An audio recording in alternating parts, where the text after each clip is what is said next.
Hello friends, நான் தான் உங்கள் Janani. Accept negativity to get positivity. களி சாதம், லெமன் சாதம், வெஜிடபிள் ரைஸ் செய்கிற மாதிரி டக்குன்னு ஒரு புளிசாதம் செய்யலாம் வாங்க. நார்மலாக நம்ம செய்கிற புளிசாதம் மாதிரி இருக்காது, ரொம்ப சிம்பிளாக இருக்கும், ஆனால் டேஸ்டியாக இருக்கும். வாங்க எப்படி செய்யலான்னு பார்க்கலாம். குக்கர் வச்சுட்டு நல்லெண்ணெய் சேர்த்துக்கோங்க. கடுகுளுந்து சேர்த்துட்டு ஒரு கப் சின்ன வெங்காயம் இல்லை பெரிய வெங்காயம் சேர்த்துக்கோங்க. கறிவேப்பிலை, வரமிளகா உங்கள் காரத்துக்கு ஏற்ப. வெங்காயம் நல்லா பொன்னிறம் ஆகிற அளவுக்கு வதக்கிக்கோங்க. ஒரு கட்டை பூண்டை நல்லா இடிச்சு சேர்த்துக்கலாம். மஞ்சள் தூள் 1/4 ஸ்பூன் சேர்த்துட்டு நல்லா கலந்து விடுங்க. லெமன் சைஸ் புளியை நல்லா கரைச்சி எடுத்து வச்சுக்கோங்க. 1/2 கிளாஸ் அரிசி எடுத்திருக்கேன், அதை ஒரு 20 நிமிஷம் ஊற வச்சுக்கோங்க. அதுக்கு 3 கிளாஸ் நான் தண்ணி சேர்த்துவேன். தேவையான அளவு சேர்த்துட்டு உங்களுக்கு எவ்வளோ ரைஸ்க்கு எவ்வளோ தண்ணியோ அதை ஆட் பண்ணிக்கோங்க. தண்ணி நல்லா கொதி வந்ததும் ஊற வச்சுருந்த அரிசியை சேர்த்துக்கலாம். நல்லா கலந்து விட்டுட்டு உப்பு காரம் செக் பண்ணிக்கோங்க.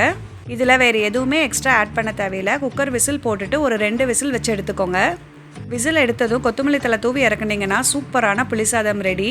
இந்த மாதிரி கண்டிப்பாக ட்ரை பண்ணி பாருங்கள். மறக்காமல் சப்ஸ்கிரைப் பண்ணிவிடுங்க. நாளைக்கு வீடியோவில் பார்க்கலாம். Thank you friends.